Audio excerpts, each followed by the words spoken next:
ようやくショアジギングには厳しい冬の時代が終わって春を迎えようとしていますね。ただ、暖かい時期になってきたとはいえ、夏から秋に釣れるイメージがある青物を春に釣ることはできるのでしょうか？結論、釣れます。もちろん、すべての青物が狙いやすいというわけではありません。暖かい時期になったからといって、ただ闇雲にルアーを投げても坊主で終わってしまう可能性は大です。そこで今回の動画では、これからの時期に狙いやすい青物とその釣り方について解説していきます。ということで本日の結論です。ベイトを意識する。これから春の青物を解説するにあたり、冬の青物をおさらいしながら一緒に勉強していきましょう。それでは本日の目次です。冬青物のおさらい。春に狙える青物。ブリの狙い方。サワラの狙い方。動画の最後には特典パートとして北九州市のブランドサワラ、愛のサワラをご紹介したいと思いますので、最後までご覧ください。冬青物のおさらい。それでは春青物の前に冬青物からおさらいしていきましょう。前回の動画ではブリ、ヒラマサ、カンパチを青物御三家としてご紹介しました。そこで復習ですが、この青物御三家のうち適水温が最も低い青物は何でしょうか？正解はブリです。ブリといえば寒ブリという言葉があるように、寒い時期でも釣れることで有名ですよね。つまりまだまだ海水温が低い早春に釣れやすい青物の一つと言えるわけです。もちろんこれからブリ以外の魚についても解説していきますので、楽しみにしていてください。ちなみに今回おさらいした青物御三家については冬青物で詳しく解説していますので、ご覧になって復習してみましょう。春に狙いやすい青物。それでは春に狙いやすい青物を順番に解説していきます。まず解説する青物は先ほど少しだけ触れましたが、ブリです。ブリの適水温は16度から21度で、かつ個体数が最も多い青物になります。さらにブリはカツオやマグロと同じように数百から数千の大群を形成して大規模に回遊し、そのルートは日本全国に及ぶ魚です。つまりブリは特定の根に居つくようなことはせずに、ベイトを求めて常に回遊していることが大きな特徴と言えます。そしてブリが低水温期でも活動できる大きな要因は、油をたっぷり蓄えていることです。だからこそまだまだ低水温期の脂が乗ったブリを釣って食べてみたいということなんですよね。そして次にご紹介する青物はサワラです。サワラといえば漢字で魚に春と書くぐらいですから、春の代表格の魚といっても過言ではありません。ここではサワラの生態についても少し触れておきます。まずサワラの適水温は12度から24度程度と言われており、ブリよりも低水温に強い魚です。そしてサイズにより名称が異なる出世魚でもあります。一般的には50センチ程度までをサゴシ、70センチ程度までをナギ、それ以上をサワラと呼ぶことが多いです。この出世魚にはスズキやボラなどいろいろな種類が存在しますが、サワラは特にスピード出世だと言われています。なぜなら生後1年で50センチ程度まで大きくなるからです。そこから2年で70センチ、3年で80センチと猛烈なスピードで大きくなっていきます。このスピード出世にあやかりたいと思うのは私だけでしょうか？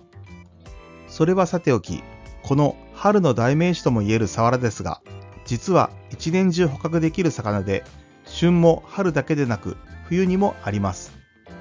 サワラが春に旬とされている地域は主に関西です。逆に関東では12月から2月の冬の時期が旬だとされ、寒サワラとして親しまれています。関西では捕獲されるサワラが産卵直前のため、マコや白子を食べる文化があり、関東では産卵を控えて栄養を蓄えた身を食べる。ちなみにどっちかを選べと言われても、私はどちらの旬も大好きなので選べません。ブリの狙い方。さて、とても美味しそうなブリとサワラですが、どのように狙えばいいのでしょうか。まずはブリから説明していきましょう。春にブリを狙う上で注意すべき点は、ベイトの種類です。この早春の時期にブリの餌となりやすいのが稚鮎になります。この稚鮎にはとても嬉しい特徴があるのですが、なんだかわかりますか？それはキャスティングが届く範囲の岸沿いを回遊するという特徴です。一般的に稚鮎は3月上旬頃になると遡上を始めるとされているので、河口や河口近くのサーフなどは狙い目になりやすいということが言えます。そしてこの頃の稚鮎のサイズは5センチから10センチ程度になりますので、そのサイズに見合ったルアーを選択してあげるといいということですね。サワラの狙い方。では、サワラはどうでしょうか。サワラが春先に主に食べているのはカタクチイワシやタチウオだと言われています。ですが、タチウオをマッチザベイトさせることは困難でしょうから、各メーカーから販売されているサゴシ〇〇といったサワラに特化したミノなどを選べば間違いありません。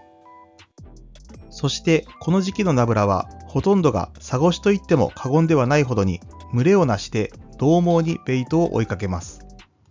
これは先ほど説明した成長速度に関係しているのかもしれません。これほど獰猛なサワラですが、簡単に釣れるかというとそういうわけにはいかず、抑えるべきポイントがあります。必ず抑えるべきポイント、それはサワラの歯です。直接見たことがある人はご存知だと思いますし、見たことがない方もネットで調べてみてください。とんでもなく鋭い歯をしています。牙と言ってもいいかもしれませんね。この牙にラインが触れてしまうと簡単に切れてしまうことが容易に想像できると思います。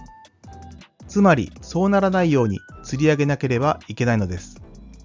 そのためにはどうしたらいいのか。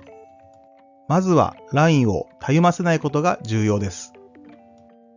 例えばブラックバスのようにラインを送り込んでしまうと、ルアーを奥まで飲み込まれ、ラインが切れる原因になってしまいます。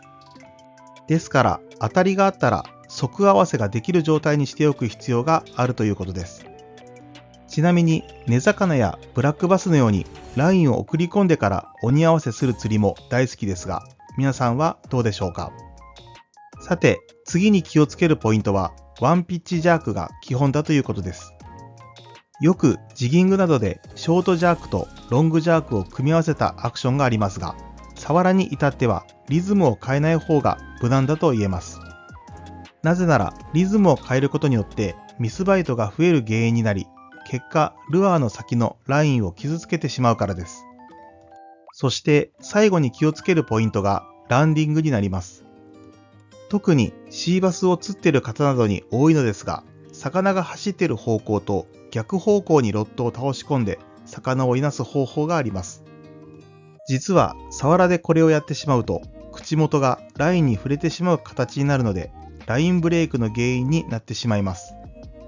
そのためロッドを逆方向に倒し込むのではなくて、8の字を描くようにロッドの先端で魚をタモに誘導してあげるようにしてください。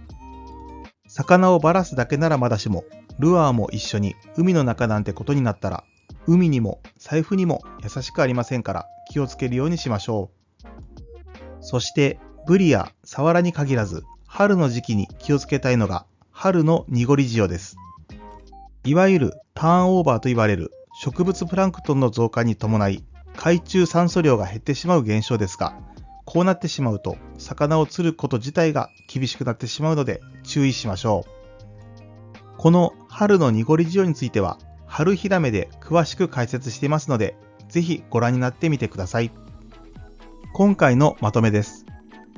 春に青物を狙う場合、まだまだ海水温が低いことが多いので、低水温に比較的強いとされているブリとサワラが狙い目です。海水温がだんだんと上がってくる早春は、ベイトの種類も増えてくる時期になります。例えば、ブリであれば稚鮎、サワラであればカタクチイワシなど、積極的に捕食するようになるので、ベイトに合わせたルアーを選択してあげることが重要です。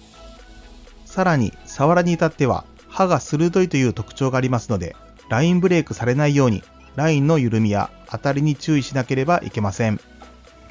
資源保護も重要なテーマの一つですから、ルアーをロストするようなことがないように気をつけて釣りを楽しみましょう。それでは特典パートです。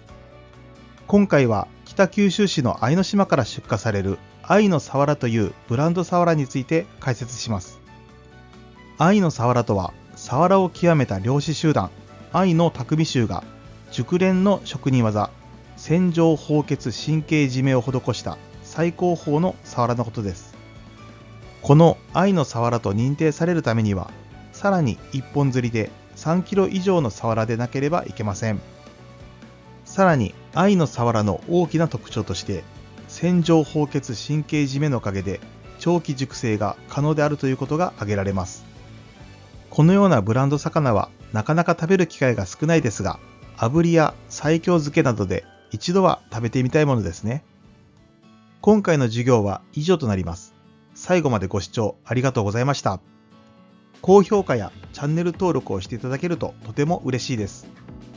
また次回の動画でお会いしましょう。